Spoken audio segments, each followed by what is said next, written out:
Halloween's about right around the corner, right? And I would like to come up with some designs just so that I have something that potential clients can book for because I would have created it and they'll be like, oh my God, I love that.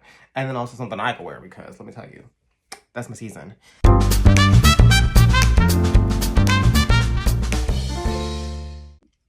Hi everyone, my name's Angel. I'm a licensed nail tech and I just wanted to sit in my nail room now that it's fully done and create a couple designs. So I have nail tips. I love me, not nail tips, practice fingers. I love me practice fingers. Just like Thorgy loves pink, love practice fingers. If you get that reference, you get it. Thank you so much. If you don't, so sorry. Um, so yeah, let's turn it around and get started. We're actually not going to be doing forms today, so that's actually a little bit surprising. And I'm going to come up with a short nail design as well, because I did have someone ask me about a short little nail design. So let's go around. So I've built out a nail thousands of times, and so I just wanted to start from this finished point. This is just a hard gel that I'm putting over this acrylic just so that I can smooth this nail out without having to go too deep. I also like gel for this better. You could do that. You can clear cap with clear acrylic. Sometimes you get bubbles. You could still get bubbles with gel, but this also just makes it a lot clearer than acrylic. I find acrylic is not as clear, but I just want to put some structure into the nail as well if this was a real nail. So I'm just doing a thin layer. But so this is just really to make everything nice and smooth for me to work on. I didn't do this for the short nail just because it is a short nail and it doesn't, it's not going to break. If I were to do that same type of short nail on a client. But yeah, so just putting into that apex and structure and everything. So after I put the clear hard gel on, I cured it, wiped off the inhibition layer, and then just buffed it out to make sure that it's all really, really smooth. This is one of my favorite things to ever work with is the Light Elegance gel paints. This is the primary gel paints, primary colors. It's my favorite because when you're doing nail art, you don't want it to move. This is really nice for me because I can take my time and place it exactly where it's going to be placed and it's not going to move. If I use other colors from another brand just because let's say I just like the color, you do have to work a little bit faster or flash cure, which again there's nothing wrong with that. But if I was lazy. I didn't want to do flash cures. So that's why I like the paints because they're not going to move unless you actively move it. The two nails are also fantastic. I personally, this is my own aesthetic, is that I'm biased. I do like long nails. So I do create nails that are longer because I personally wear long nails. And so I like to create long nails. Long nails really are the attention grabber for social media because you have so much nail estate, right? And that really can just grab someone's eye. And so I had a comment and she wanted to see something short and I will always advocate for the short nail girlies as well. But me personally, you're not going to see a ton of short nails, but you will see some short nails because now I know people want to see that. So this is an old brush from Light Career Education, Love the brushes. They still have served me so well. But now her new brushes have caps on them. And they're more of her brand colors. I do have them, but they're just not open yet. So when these brushes die, then I'm gonna unlock the new ones. But yeah. So this is really all about trying to create some kind of symmetry. I didn't, first of all, I'm going to say this right now. I am not a symmetry person. I can never make anything symmetrical. But I think that's also okay because I don't think anything in life is that's organic is truly symmetrical. And it just makes the spider look not more real, but it makes a spider look like it's hand drawn, which it obviously is, and not something that I printed. I just personally like to do it like this. So, you know, we're just trying to make it look as good as possible, but I can tell you right now, it's not going to be symmetrical. Also, one of the favorite things about this gel paints also is that it's also a no wipe. So I just love that. So if you wanted to do like a chrome design, you could do it. You don't need special things because this is already a no wipe gel. So I just think that's really cool. But we're not going to chrome up anything. I just want to keep the design really, really simple. And you think, for me, I'm a working nail tech, but I also do content creations. And so for certain things, I do like to have designs on my for my clients so they can choose it, and then that way it's so easy.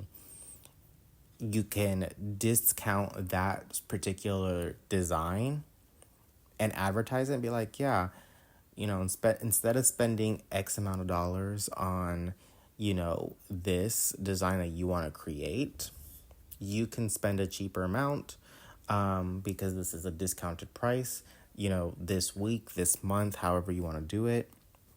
If you choose this design, I just think that's cool. They can see that you can clearly do it.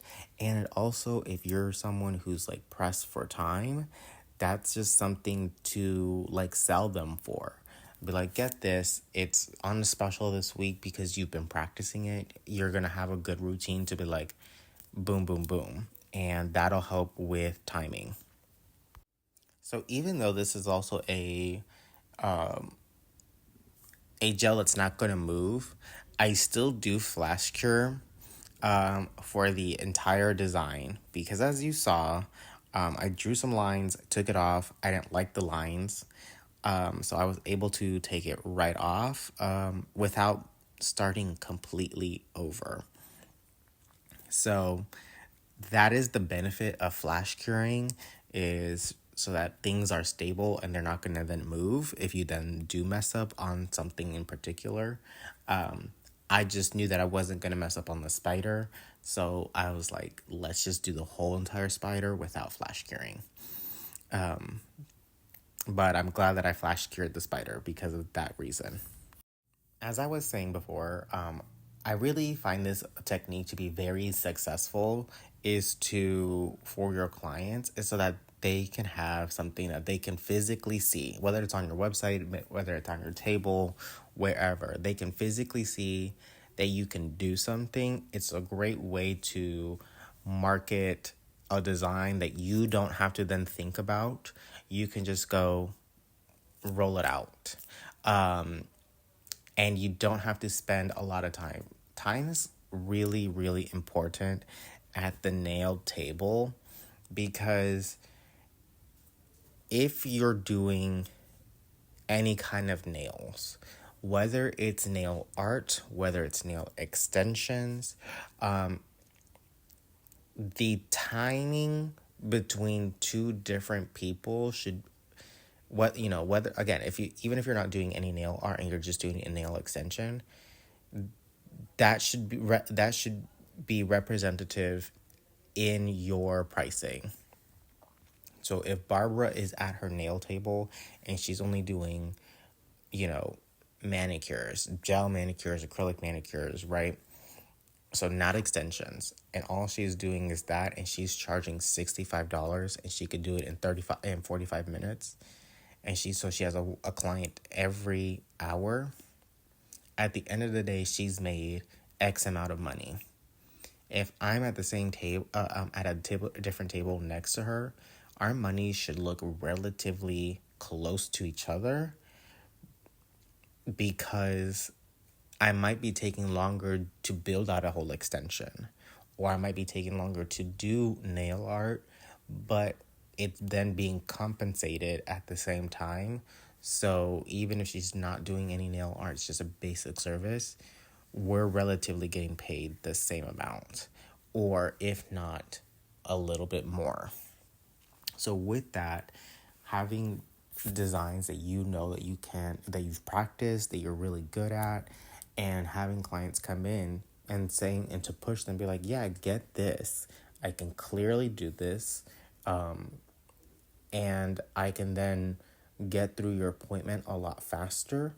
And I mean, they don't need to know that it's because you're trying to get them in and out of the chair, but for you, you can get them in and out faster so you can have another client at that table, and maximize the amount of time that you're spending on a client, and that you're maximizing as much money as you possibly can by either taking a new client or just going home early. So I really do find this very successful. And especially it's really nice for your clients who don't know what they want. So I'll do this not just for the holidays, but if there's, something that I'm also trying to get rid of. For instance, I have a lot of glitters, and sometimes they take up a little too much space. So if I'm trying to get rid of some glitters to free up some space for another type of product that I have coming in or that I would like to get in, I have to make that space.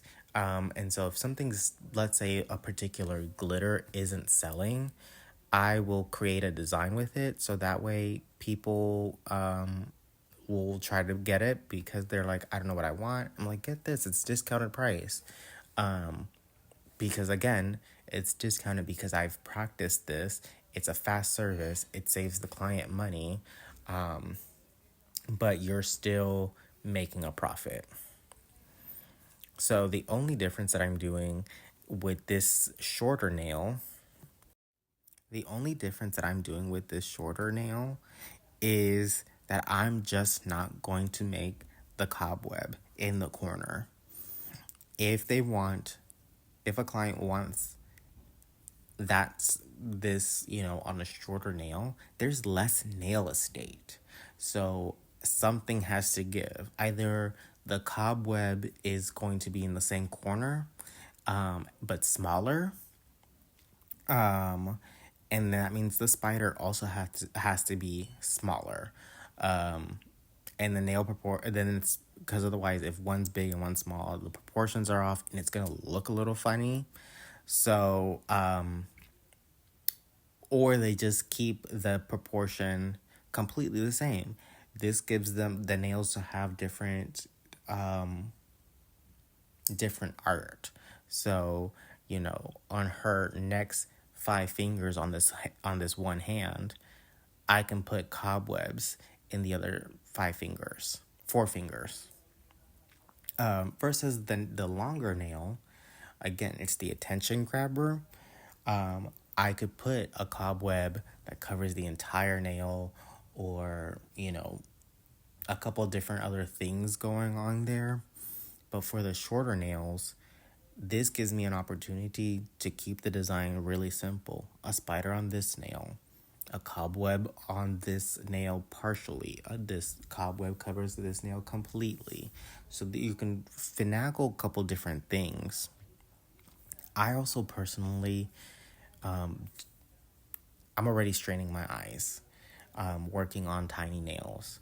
So I don't want to make it a habit for myself to then try to create really intricate, tiny little designs for nails that don't have a lot of nail estate.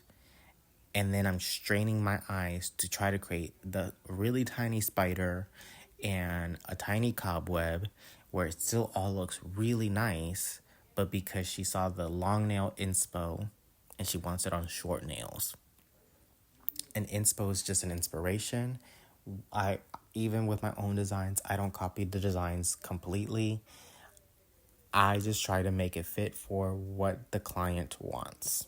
I hope that this makes sense of what I'm trying to explain to everyone when it comes to nail art. And so, whether you're a nail tech or you're a client, I hope this makes sense to you on why certain things are the way that they are, at least for me. There are other clients and nail techs that will do things differently. But if anyone's coming to get a nail set from me, this is the way that I would do it, depending on the size of nail that they want with their nail art.